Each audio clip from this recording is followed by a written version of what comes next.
Good evening, everyone. I'm Carissa Kim, and you're watching K12 CyberTalk, where we want you to stay aware to show you care. We are very excited that you are here today, and we have some very exciting content. Just a quick reminder, we are live every other Tuesdays at 8 p.m. EST and 5 p.m. PST. Make sure to follow our social media and website at www.k12cybertalk.org to follow for more updates and resources. Tonight, we will be talking about coaches and mentors. In fact, to better understand how to be an amazing coach or mentor, we will be hearing from Miss Lisa Euler, who has been a stellar Cisco instructor and has coached teams who won the Cisco Networking Championship in 2014 and 2015. Then we will be hearing from Mr. Alan Stubblefield, who has developed one of the biggest cybersecurity programs in the United States, was named 2016 Cyber Patriot National Coach of the Year, and has coached teams who have been national champions for Cyber Patriot in 2018 and 2019. Then we will be hearing from Ms. Woods, who has been an instructor for computer operating system security and is an amazing coach and mentor to many national Cyber Patriot elite teams. And finally, from Ms. Lay, who has established an amazing cybersecurity program and is one of the most well-known mentors in Southern California. Now, as you know, we all have had amazing experiences with our cybersecurity coaches and mentors. So I just wanted all of our hosts here to go around and give a quick shout out. I wanted to go first and shout out Mr. Stubblefield, as Mr. Stubblefield's encouragement and constant motivation has pushed me to many different achievements that I never thought was possible. And I'm truly thankful for Mr. Stubblefield for inspiring me to be excellent in everything I do, especially in cybersecurity. Yeah, I also wanted to give a shout out to Mr. Stubblefield because he is still my mentor in the Cyber Patriot competition. He has really pushed me to be the best person I can be. Like, I think my favorite moment with him was probably when I made a bet with him during round 2, that if I got 100% on the Cisco quiz, I could get pictures of him and put it on the packet tracer. So that was really cool. I probably wouldn't have tried to get that 100% if it wasn't for that bet. But yeah, I think he really brings out the best out of his students, and I can see that in myself. I definitely agree on that fact, Jacob and Krista, as Mr. Stubblefield is also my coach and mentor and has been for the past couple of years. For me, probably a favorite memory of mine was also around 2. I was having an issue with one of my teammates, but he made sure that instead of me getting wrapped up in that issue, I stayed in focus of just gaining points, and then I should deal with it after the competition's over. Yeah, so I've also had the privilege of having Mr. Stubblefield as my cyber coach for the past 4 years. And rather than specific memories, I just wanted to say that Mr. Stubblefield has been an especially amazing mentor. I remember throughout the years, he's always been really proactive in giving us opportunities in cyber, whether it's the cyber exchange trips or internships or summer camps. Mr. Stubblefield has always been there for us in that sense, so I'm really grateful. To kind of follow up to what Anna mentioned, so Mr. Stubblefield has definitely been the leader of the cybersecurity program at Troy, and I was really fortunate enough to be able to go on one of the summer international exchange programs that Mr. Stubblefield was part of organizing, and it was really fun to be able to travel to Washington, D.C., and even different tech firms around Southern California with the guidance of Mr. Stubblefield, and I felt like it was really nice that one of the teachers from the school that I attended and one of the organizers of my cybersecurity program was taking such a big step towards, I guess, the national sphere of cybersecurity education. Yeah, so I would also like to thank Mr. Stubblefield for accepting me and introducing me to this amazing field, and also providing me with an amazing working environment.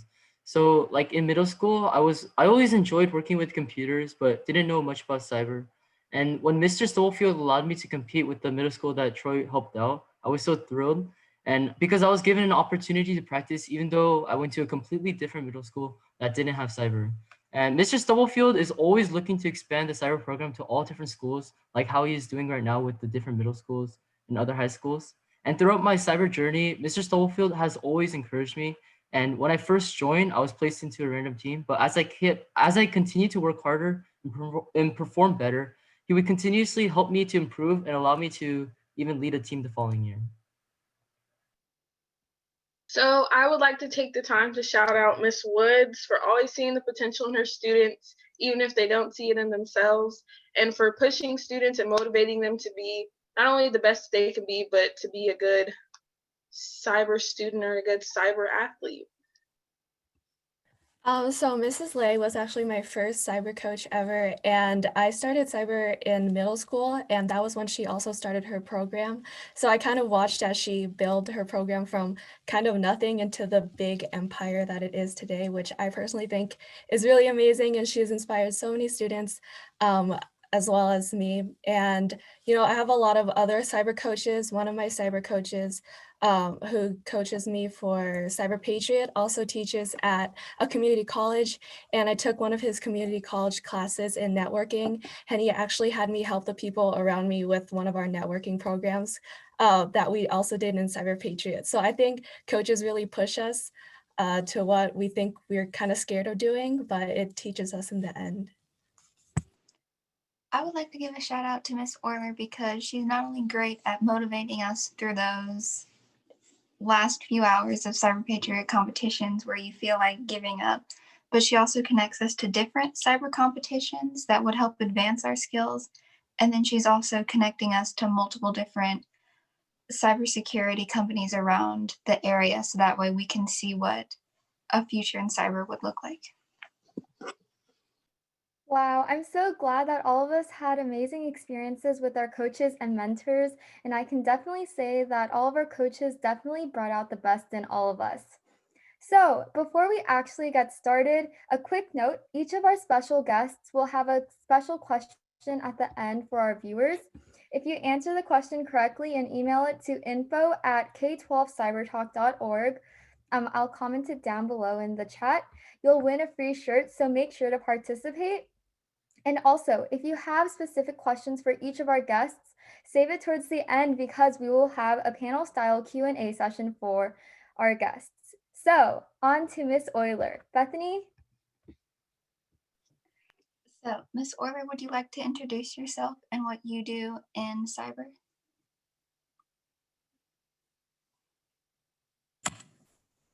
Can you hear me? Yes. Okay, so I teach at Summit Technology Academy in Lee Summit, Missouri. It's a high school, and I also teach at Metropolitan Community College in Kansas City, also Missouri. And I've been teaching cyber at the college probably for 12 years and at the high school for 10. And I've been a networking academy for 20 years. So how did you originally get involved in cybersecurity, and then how did you then transition into cybersecurity competitions? I actually, the year that we started doing cybersecurity as a course, which I think was the fall of 2011, I just got this random email from somebody that said, do you want to do Cyber Patriot? And I asked the students and they said yes. And so we did that. It was just kind of their choice. And so I said, if you want to do it, we'll do it. And then we started looking for mentors. So being a mentor, what would you say has been the most difficult part? And then also, what would you say has been the most rewarding part?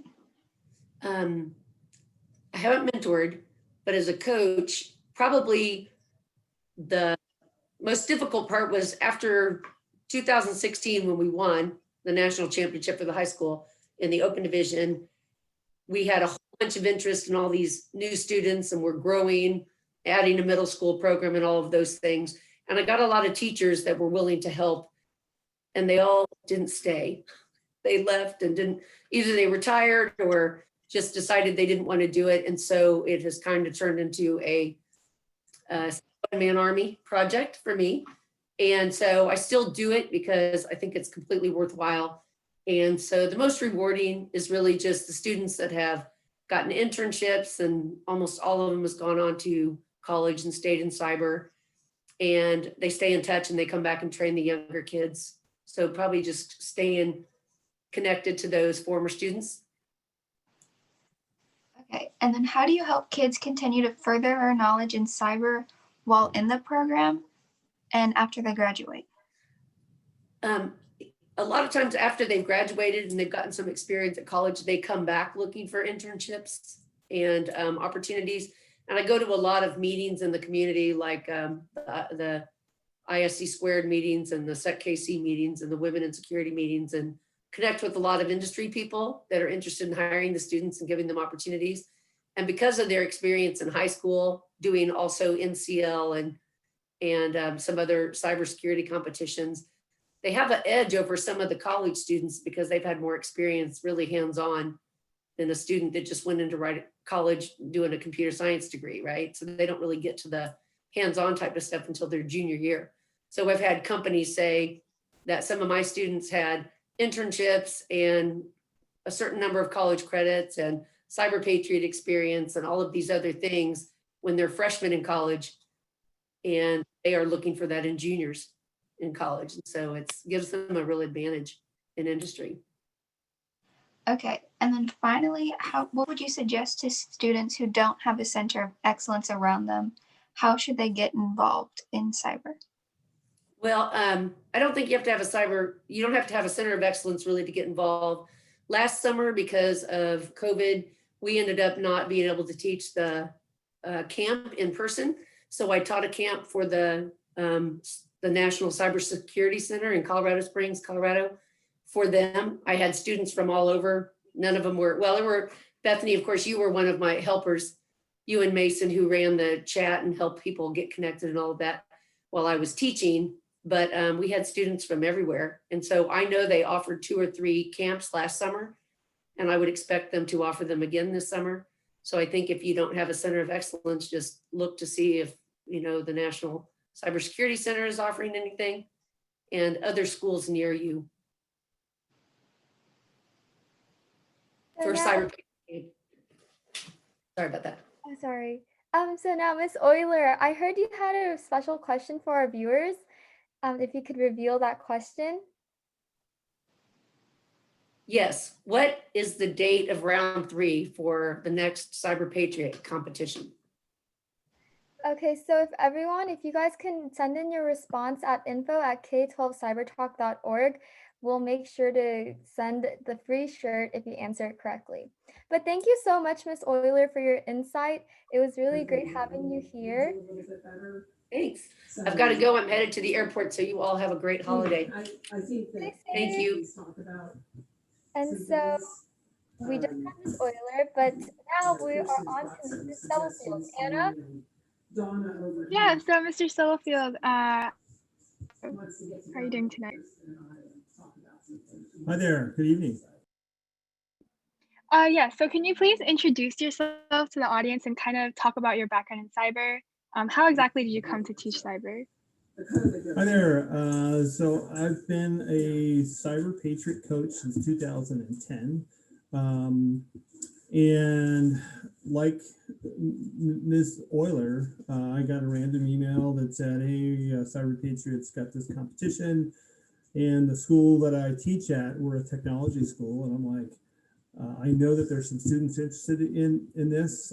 I've got a computer science background, but my first career in life was in the Navy, and the Navy, they were more concerned about my ability to drive ships than work keyboard. So I never really got a chance to play, so to speak.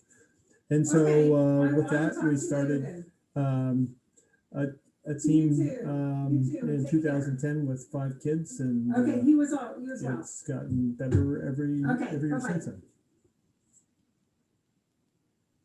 That sounds like a really interesting journey. And I know that now you're kind of the head of one of the biggest cyber programs for high schoolers in the country. So how has that journey been? And what are some challenges and benefits that you face?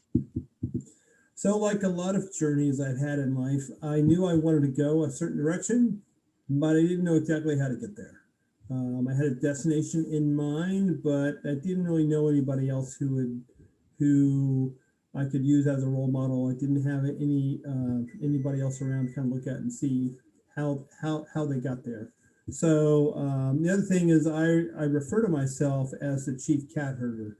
What that means is that with my first group of students and we said, we're going to try out this competition. And the first year was ugly. It was just The practices were 15 minutes long because we didn't know what else to do. We didn't really have a mentor. The school network wasn't good enough to compete.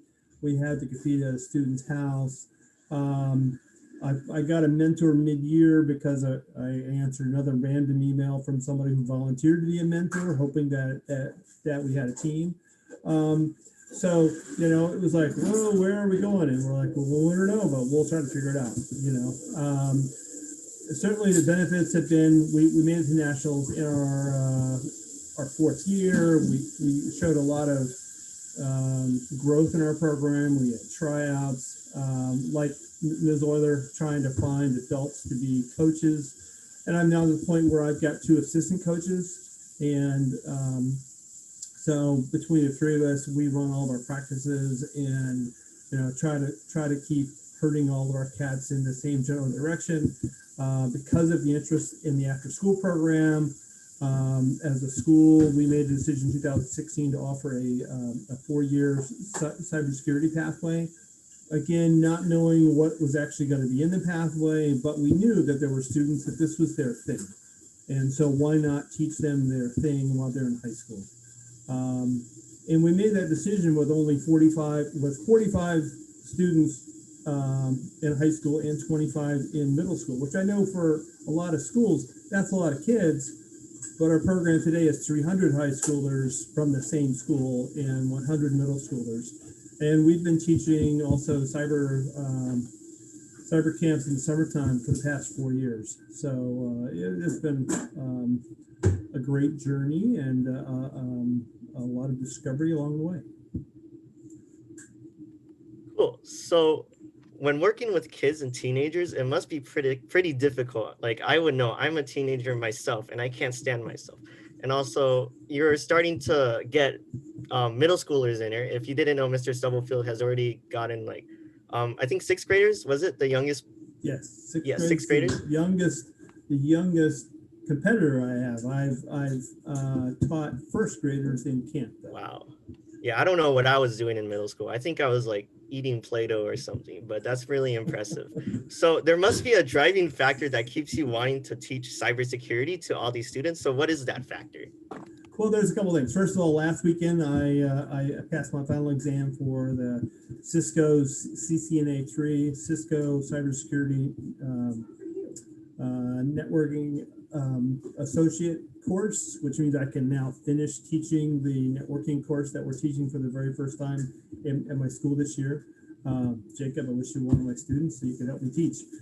Plus, I love teaching, love working with students. I've been a high school teacher now for 15 years, and that's part of who I am. Hey, so what led you to start teaching cybersecurity to middle schoolers, and why should other coaches and mentors start to teach the other grades besides 9 through 12 on cybersecurity? So Cyber Patriot opened up their competition to middle schoolers, I think 2014, 2015. And that year I was busy enough doing high school stuff, but I was in the back of my mind, I'm like, you know, this is something that we need to do. And I knew Mr. Elmore, who was the science and math teacher for 8th grade at the local middle school. And so I went over and talked to him, I think in the spring of that year, and said, hey, we're going to have a cyber camp this summer. They've opened up this competition to 6th, 7th, and 8th graders. I think that there's probably a couple of kids here at Ladera Vista who would be interested. And so I brought over 2 of my students, Kyra and Joseph, and I introduced them to the 12 kids who showed up, and then Kyra and Joseph, they did geeky cyber stuff, and the kids loved it. And so with that, we started with 5 middle schoolers the next September, and they would walk after school to our school, to the high school after school. It's about 3 blocks, and they would do it every week, and they would come to practice. And practice was about an hour and a half. But they thought that it was so cool to be able to come and practice at a high school. especially, it's a chance for them to kind of see what next year would bring, because most of these were 8th graders. And by December, they had, every week we had a couple of extra middle schoolers that were showing up. And by December, we had 25 of them.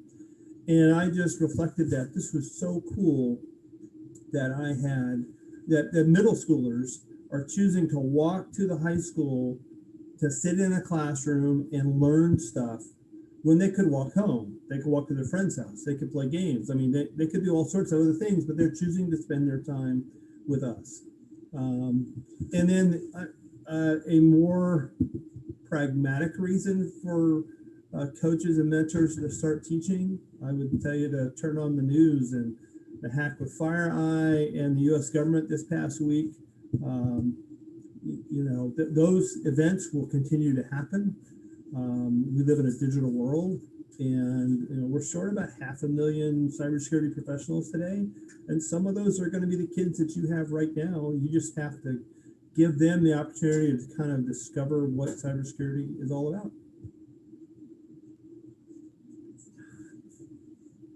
So on the topic of cybersecurity programs, do you have any advice for any inexperienced cybersecurity coaches? First off, believe in your students. I've never really seen a situation where somebody could not attract kids. The students, they want the chance to kind of learn what cybersecurity is and what this new digital thing is.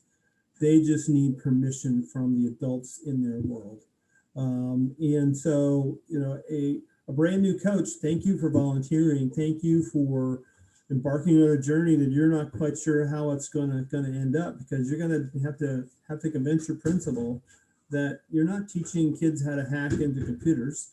You need to get access to school computers so that you can do practices. In the world of COVID, things go on Zoom, and so that's how we practice today. And then where do you find training resources? And I'm happy to help any coach out there. I've helped probably 50 different coaches in my time, so please feel free to email me, and I would be glad to help. It's astubblefield@fjuhsd.org. So building on from that, I know you have achieved many things throughout your many years of experience that you've had coaching. So as you look into the future, what are some things that you hope to achieve or continue achieving in the cybersecurity education area? I'd really like to see the opportunity for any high school student across this country to try out cybersecurity for themselves, whether that's at their local junior college, at their local high school, after school programs, but the opportunity to kind of see what it is for themselves. And even if you, as a student, decide cybersecurity is not my thing, you're in a digital world, and you will always be in a digital world, and so you will be more aware of how to properly safeguard the stuff that's very important to yourself. And so that's definitely, I think, a great incentive for everybody. Stubblefield, what's your question for the viewers? In what year did which Cyber Patriot competition, right now we're at Cyber Patriot 13, which numbered Cyber Patriot did they first have what's called open teams that could be comprised of any student who attended a one high school? For our viewers, please send your answer at info@k12cybertalk.org. That was very amazing. Thank you so much, Mr. Stubblefield, for enlightening everyone about how you built the largest cyber empire. So, You're welcome. So on to Miss Slay. Sydney? Okay, hello everyone, I'm Sydney. So Miss Lay, can you tell us about how you got your program started and what your main roles are as a mentor? Good evening, everybody. Can everybody hear me? Yes? Okay. Well, thank you for having me here tonight. My name is Nale, and how did I get my program started? Well, I remember I remember meeting Professor Michael Salviani at Irvine Valley College to check out the Cyber Patriot competition that he was hosting. And at the time, it was just for high school students. And I thought to myself, how can I bring this back to my middle school students? So that was the question in my head. I said, the students shouldn't start at high school. They should start this way earlier. And I know the middle school students are more than capable of learning how to be safe on the internet, learning how to operate Windows, Linux, networking. So I brought the idea back to my students. So I brought the idea back to my engineering class because we don't have a computer science elective class. And it turns out a lot of the students were interested. I was surprised, and that's how it started. Actually, the students, they were interested. They wanted to participate in Cyber Patriot, and then so we did. We had a few teams registered. Then the IVC mentors, including Professor Salviani, came to my classroom a few times to teach the students the content. And then after that, IVC was hosting workshops specifically for Cyber Patriot competition. So the students and I would go to IVC campus on Saturdays to practice. And then we just kind of been expanding ever since then. And that was about 4 years ago, Sydney. Yeah, I think there definitely is something special about being a middle school student and getting to go onto a college campus to learn about cybersecurity. Can you tell us about some of the competitions that your students take part in? Right now, the only competition my students are doing is Cyber Patriot because that's the one competition available for middle school age. Outside of Cyber Patriot, I also encourage my students to get like the CompTIA Fundamental Plus certification. So those are the two things that I have my students participate in. Okay, thank you. So can you tell us a story about one of your students who has shown a lot of improvement while in your program, or how do your students surprise you in general? Well, they sure surprised me a lot because a lot of our students don't have the knowledge around this topic, cybersecurity. Okay, they might know about hacking and they might heard of,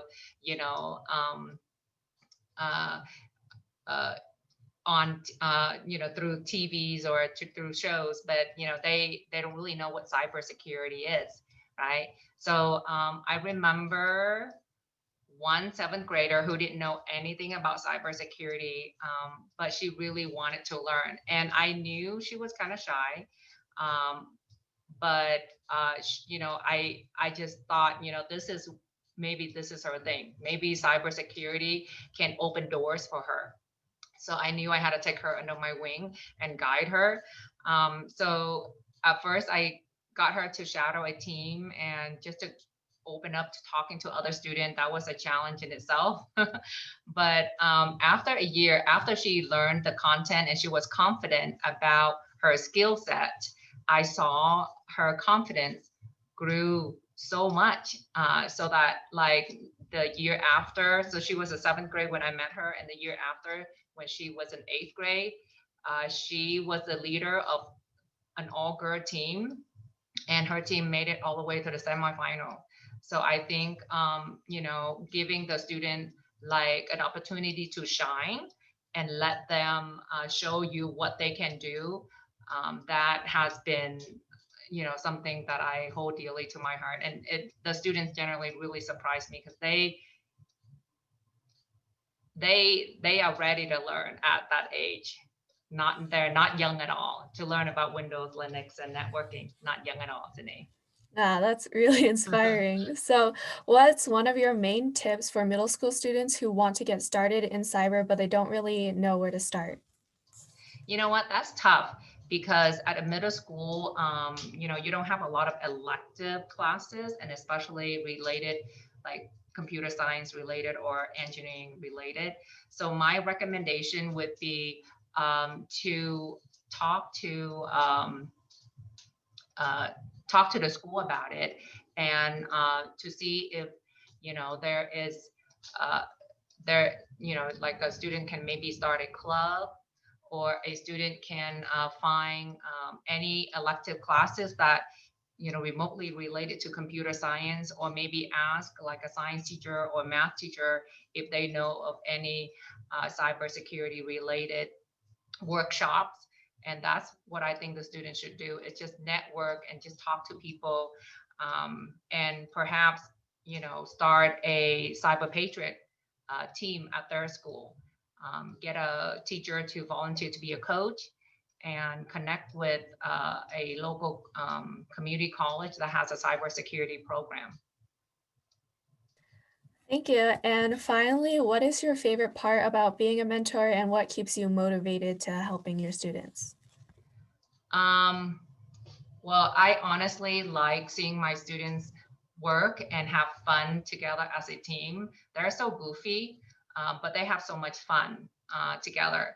And when I see them, because I only see them for 2 years, right? So when I see them move on to high school and continue with their passion, especially when the high school doesn't have a cyber patriot team, I see how they take the initiative to form new teams or a new club, such as yourself, and continue with the cyber patriot competition, and also involved in other cybersecurity related competition as well, like National Cyber League and such.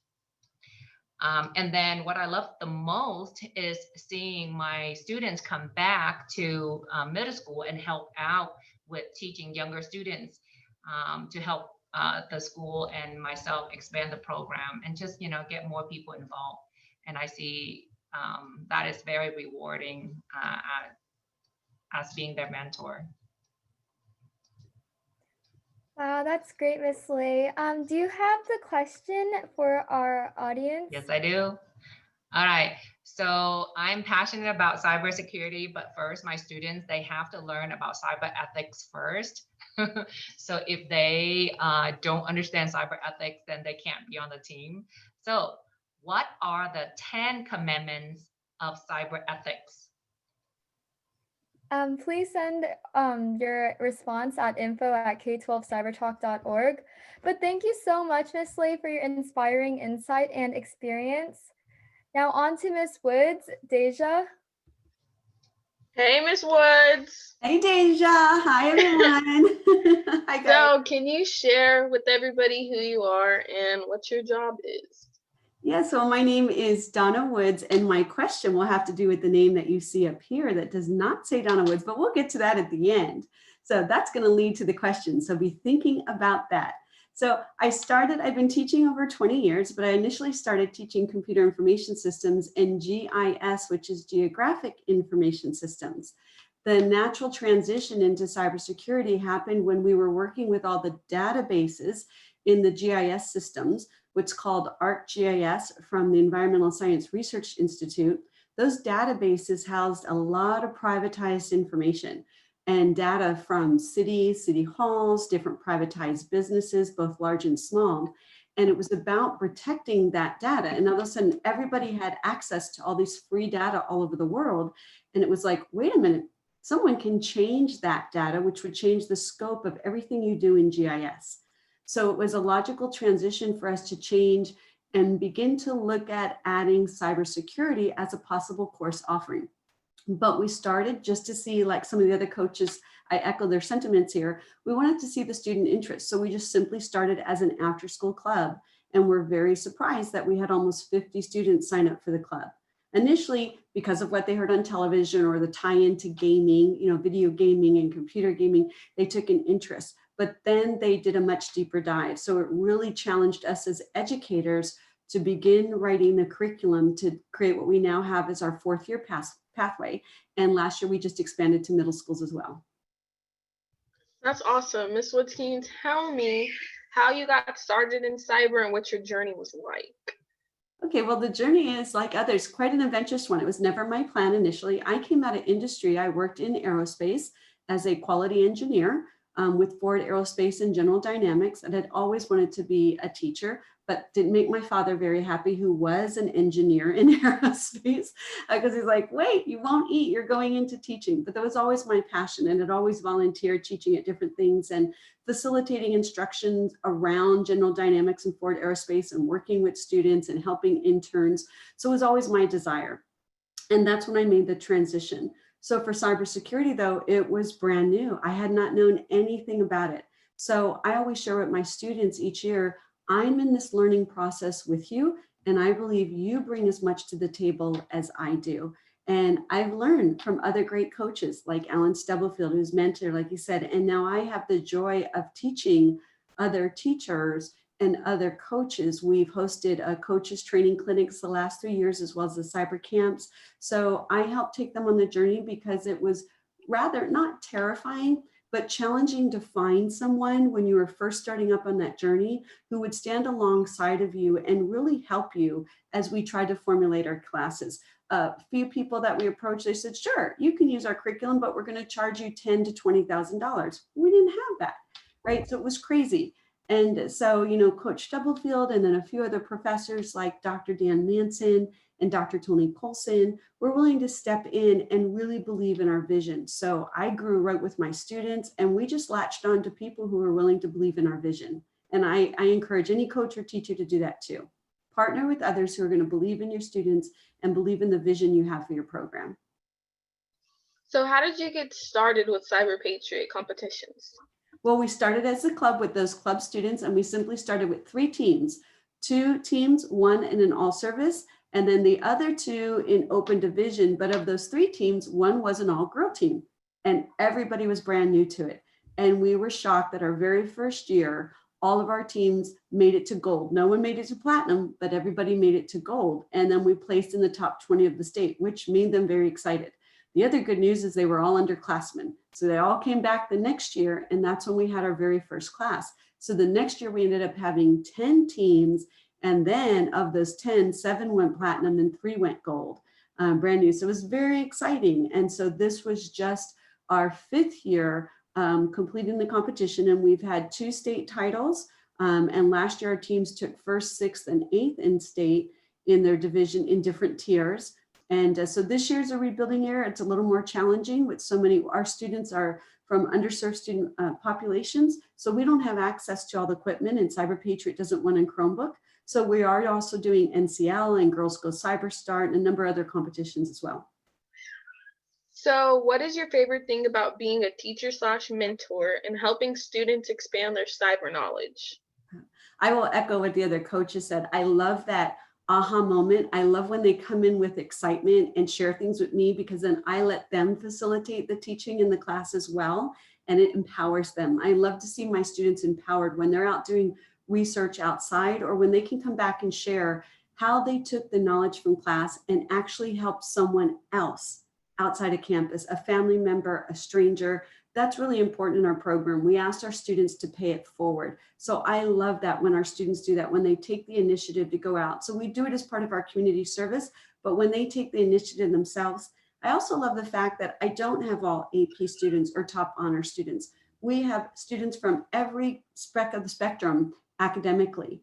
And when you can have, say, a special needs student or a student who didn't believe in themselves, or even a potential high school dropout who couldn't find their connection in high school, and then all of a sudden get connected to this team and our cyber teams and see it as a family, and then pass their first industry certification, we all start crying and celebrating. You know, to have a special needs student who may have autism be able to pass the IT fundamentals exam and feel proud of their accomplishment and know that they had an entire team and from family support from their peers helping them, that's amazing. You can't put a price on that.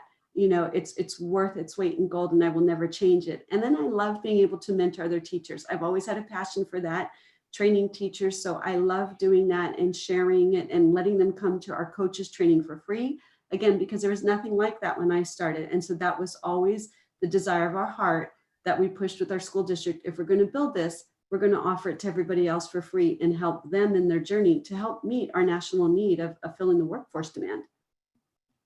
That's awesome. So do you have any last minute tips to give any teachers, parents, or students that are interested in cybersecurity? Yes, parents and teachers, get behind your student, let them drive the innovation and the exploration. It's okay to fail. And I mean that in a good way. When you fail, you get to find out what you did wrong and go back and correct it. It's not all about achieving success the very first time. That's the fun in seeing our teams have to go back and work together and collaborate to find out, where did we miss it? They're getting a great skill out of that, a life skill, a communications, collaboration, teamwork, team building, how to keep down frustration in high stressful moments and still get through. So you're encouraging responsibility to keep their word to their team members. You're encouraging grit and fortitude to hang in there when the tough gets going. You know what? You join together and pull through together. So there's so many life skills. So I encourage parents, let your children be a part of it. Let them struggle when they want to struggle. Let them talk through those struggles and then see what they gain through it on the other side, because they will come out on the other side. And that's the exciting part. So don't be afraid to let them air their frustrations, and don't be afraid to laugh with them. But at the same time, always celebrate the successes together. That's the fun part. Thank you, Ms. Woods. You're welcome. Woods, you hinted that your question was about the name on the top left corner, but what's your question? It is. So if I did a cybercrime and hacked into someone else's name, because that's not my name, and I hacked in and I'm using someone else's digital profile, I've now done a cybercrime, which is a federal offense. So the question is, what is the first step in a digital forensics cybercrime investigation? What is the first step in a digital forensics cybercrime investigation? You can do it. Because that's not my name. So I hacked and I just committed a federal crime. You have to do a digital forensics investigation. What's the first step in that investigation? Please send your response at info@k12cybertalk.org. But thank you so much, Ms. Woods, for your wonderful word of advice. It was really great hearing from you. So on to our panel style Q&A session. If the audience has any questions for our guests right now, please write your questions in the chat and we'll have our panel style Q&A session begin very soon.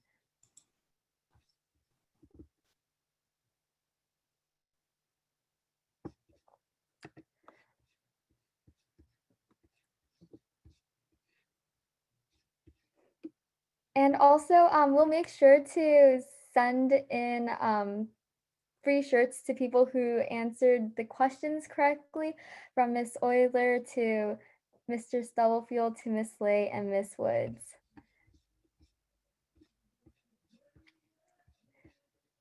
I think the audience is quite shy, though.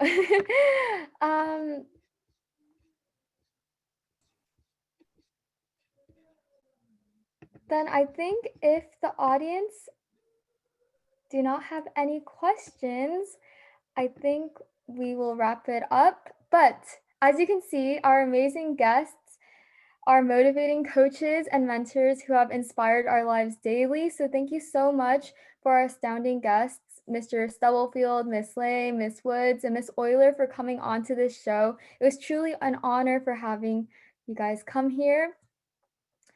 Also, I know that on the, Oh, sorry, I said thank you for having us. Very exciting. Oh yes, no problem. Thank you so much for having you here. But also on the but also on the same topic of of coaches and mentors, I just wanted to give a quick shout out to Dr. Dan Manson as well, who has been an inspiring mentor for all of us and who has also helped produce this amazing show, as all of us would not be here talking in this show without Dr. Manson. So thank you, Dr. Manson.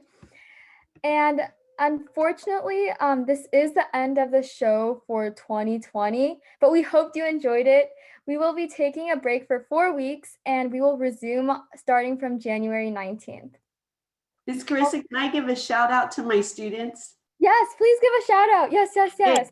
I want to shout out to our students, because in 5 short years, all the amazing work they've done, their passion exploded and helped everybody see the vision. And we ended up writing 4 grants, and we were approved for all those grants for over $5 million. And we are building a 7,700 square foot cyber innovation center right on our high school campus. And I give our students credit for that, because if they had not followed the lead or had the passion to drive the program forward and make successful teams of the competition and build it up the way it is, we give a shout out to them because of their hard work and their parents for supporting and making sure they're, we compete at the college campus as well as our high school campus. So, they get them there at 6:37 in the morning. We're competing all day. They pick them up. They let them stay at school till 7 at night. Our students champion all their other homework to be successful in all their classes so they can compete. And so it's a shout out to them. Our programs wouldn't be what they are without our students. Oh, that's so great. Does Mr. Stubblefield or Miss Slade, do you guys want to give any shout outs as well too? It's kind of hard to follow Donna Wood's act. Well said, Donna. Ditto, ditto. Yeah, shout out to all the students, not just my students, but everyone here and all the students who, taking the initiative to learn something new and continue going. Like Ms. Wood said, have grit and just persevere on and not give up. Just shout out to all the hard work of all the students have ever, display at school or at home. Thank you so much, all of you guys. Also, I think while on the topic of shout outs, thank you for our viewers for watching. And hopefully we'll see you soon for our next show on January 19th.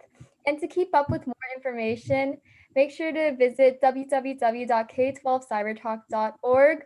Once again, thank you so much for watching, and we hope to catch you next time. Stay cyber safe and happy holidays, everyone. Bye-bye. Happy holidays. Happy holidays.